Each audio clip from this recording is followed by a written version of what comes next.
शीर्षिका कः उपायश्रेष्ठः।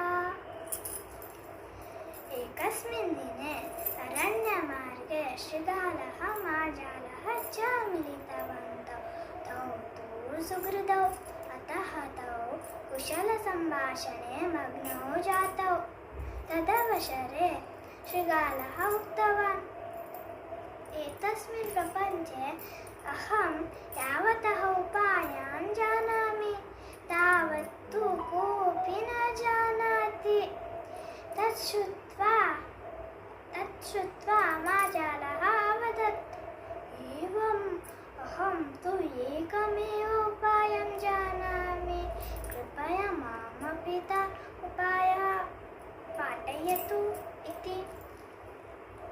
शृगालः उक्तवान्, अवश्यम्, अत्र किं कष्टम्। तावदेव अनतिदूरं शुनकाः भाषणं श्रुतम्। इदानीं किं करणीयम्?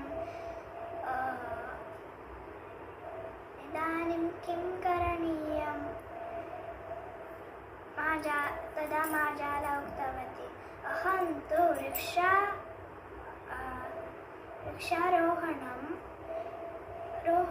एकमेव उपायं जानामि, अतः अहं वृक्ष आरुह्य उपविशामि। परं तव किमपि कष्टं न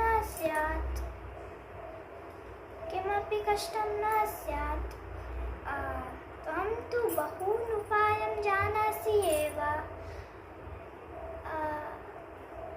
तेषु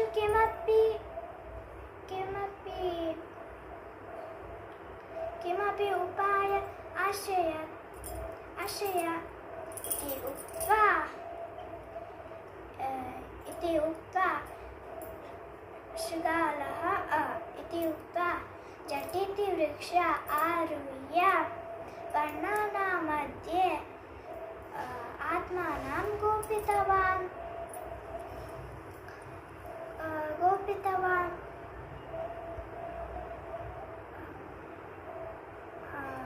मार्जालस्य पुरतः अपमाननं न भवेत् मम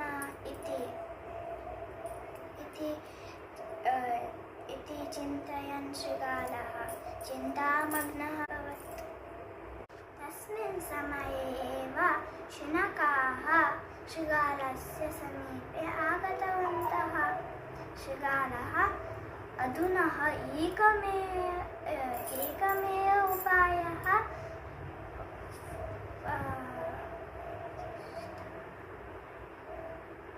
अवशिष्टः अस्ति, स तु पलायन नाम इति विचिन्त्य शृगालः धावनम् आरब्धवान्।